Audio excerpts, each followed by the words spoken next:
On paper, this fight should not have been close.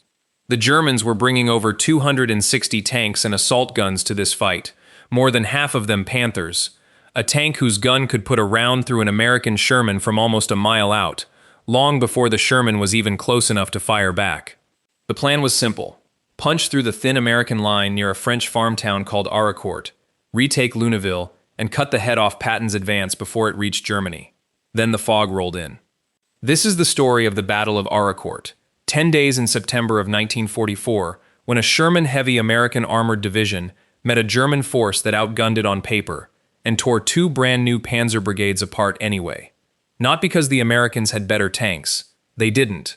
Because a German crew that has never fired its cannon in combat, in a machine it barely knows how to keep running, loses its one real advantage the second it can't see past 100 yards.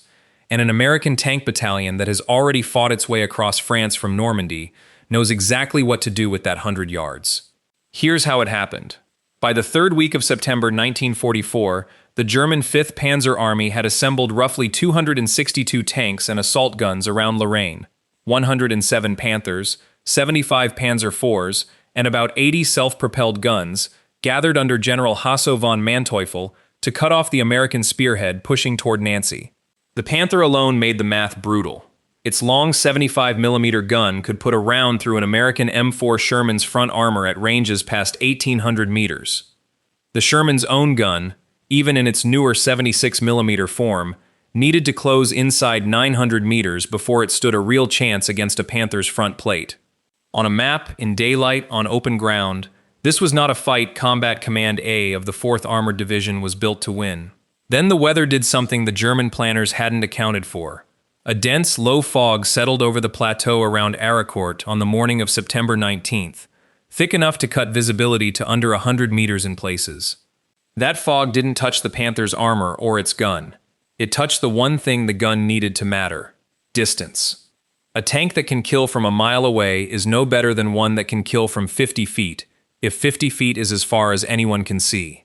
By early September 1944, Patton's Third Army had outrun its own supply lines. The sprint across France after the Falaise pocket had covered more ground than the logistics chain was built to support, and by the time Third Army reached the Moselle, tanks were sitting idle on requisitioned French gasoline, while the Red Ball Express struggled to keep pace from the Normandy beaches. The pause gave the Germans something they badly needed: time. Even so, 12th Corps pushed bridgeheads across the Moselle at Deulouard and elsewhere in mid-September, and by September 15, the 35th Infantry Division had taken Nancy itself, with the 4th Armored Division's Combat Command A covering the open flank east of the city. That flank ran straight through a scatter of farm villages around a place called Aricourt. It was not a fortress position or a natural choke point. It was simply the seam between the American salient at Nancy and the rest of the German line, the one stretch of ground the 5th Panzer Army needed to punch through if it hoped to sever the American spearhead from its base and link up with German forces still holding the region to the south. Aricourt hadn't been chosen for what it was. It had been chosen for what sat on either side of it. Hasso von Manteuffel took command of the 5th Panzer Army in September 1944, with orders straight from Hitler's headquarters: stop the American advance into Lorraine, using formations that barely existed yet. The Panzer Brigades were a new idea, ordered into being that same month. Compact, tank-heavy units built around a single battalion of Panzer IVs and Panthers, assembled fast and pushed to the front, without the months of integration a full Panzer division would normally get. The 111th and 113th Panzer Brigades were two of them. Their tanks came almost straight off the rail cars from German factories. Some crews had never driven the machines they were about to fight in, let alone fired the guns at a moving target. Manteuffel's plan didn't wait for that to change.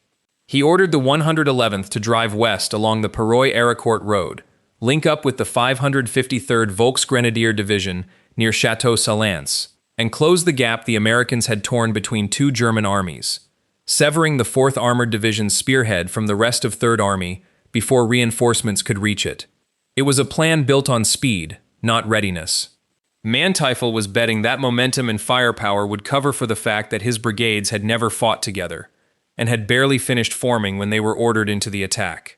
On a roster sheet, the 111th and 113th Panzer Brigades looked like a wall of steel. roughly 90 tanks apiece, split between Panzer IVs and the newer, harder-hitting Panther. In practice, both brigades had been standing for barely 2 weeks before they were sent into action. Replacement crewmen came from a mix of sources, some pulled from disbanded units, some fresh out of training depots, and many had never served together before their brigade was activated in early September. Several tank commanders had logged only a handful of hours in the Panther specifically, a tank notorious even among veteran crews for a fragile transmission that failed under hard use. Mechanical breakdowns thinned the ranks before the brigades ever reached the front, let alone the battlefield. There had been no time to train as cohesive units, no exercises to practice infantry-tank coordination or column discipline at speed, and no chance for officers to learn how their own companies actually handled under pressure. The results showed almost immediately, once fighting started. Attacks went in piecemeal, company by company, instead of as a coordinated brigade. Radio communication broke down, and columns that should have supported one another ended up fighting isolated actions a few hundred meters apart. The tanks were new. The crews were not ready to fight in them. While the German brigades were still assembling, Combat Command A was already on the ground it would fight from. Colonel Bruce Clark had spread his command across a scatter of villages east of Aricourt, Rechicourt, Bézange-la-Petite, Lezay, each sitting on high ground with a clear view over the farmland and road junctions below. Lieutenant Colonel Creighton Abrams's 37th Tank Battalion anchored the position, organized into combined arms task forces mixing Shermans, armored infantry, and self-propelled artillery rather than keeping tanks bunched together. The terrain was rolling and mostly open, cut by hedgerows, sunken lanes, and low ridgelines that broke the sightlines every few hundred meters. On a clear day, that open ground favored the Panther's long gun. But the ridgelines and hedgerow breaks gave Clark's units something the Germans didn't have, places to sit unseen and let an approaching column come to them. Clark had spent days walking that ground, positioning tank destroyers and reserves so they could reinforce a threatened village within minutes rather than hours. None of it was improvised once the fighting started. It was already in place, decided before the first German tank crossed into view, which meant the coming battle would rest less on who fired first than on who had actually studied the ground. The morning of September 19 broke gray and close, a fog thick enough to swallow anything past 100 meters. Somewhere inside it, the lead elements of the 111th Panzer Brigade were already moving toward Aricourt, feeling their way along roads they had studied on a map but never walked. They couldn't see the villages Clark's men were dug into. American outposts heard the columns before they saw them, engine noise carrying strangely through the mist, closer than the eye could confirm. The standard instinct in that situation is to pull back, trade space for time, wait until visibility improves before committing armor. Clark's units did the opposite. Small task forces from Abrams's 37th Tank Battalion pushed forward into the fog rather than away from it, moving toward the sound instead of retreating from it. It was a calculated risk, built on one fact. The Panther's advantage lived entirely in distance, and the fog had already taken distance away. Near Rechicourt, American Shermans found German tanks at ranges under 200 meters, close enough that a 75mm gun could punch through a Panther's thinner side and rear plating, armor never meant to be exposed. The fog that should have covered the German advance instead delivered it, blind, into range. By midday, the fighting around Aricourt had become a string of separate, close-range fights across the plateau, American tank crews using hedgerows and sunken lanes as ambush lines, letting German columns close to point-blank range before firing. One column, roughly a dozen Panthers, broke through toward Clark's command post, and for a stretch of minutes nothing stood between them and it but a battery of towed 105mm howitzers. Howitzers are built to lob shells over hills at distant targets, not dual tanks in direct fire. The crews leveled their barrels anyway, aimed straight down the muzzle at the approaching Panthers, and opened fire over open sights. A howitzer round wasn't built to punch through a Panther's front armor, but against side plating at that range it didn't need to be perfect, only fast enough to buy time.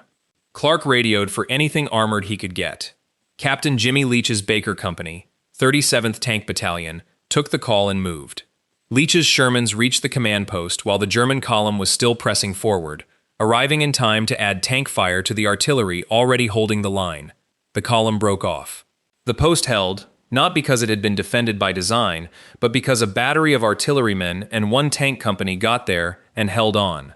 The fighting on September 19 and 20 hadn't broken Manteuffel's resolve. It had cost him 2 panzer brigades, but the 5th Panzer Army still had more to throw at Ericourt. On September 22nd, German forces attacked again, feeding in the battle-worn 11th Panzer Division alongside elements of the 3rd and 15th Panzer Grenadier Divisions. The pattern from the first clash repeated almost exactly. German columns advanced in poor visibility or broken terrain that limited what their gunners could see, only to run into American task forces waiting in prepared positions once the ground opened up.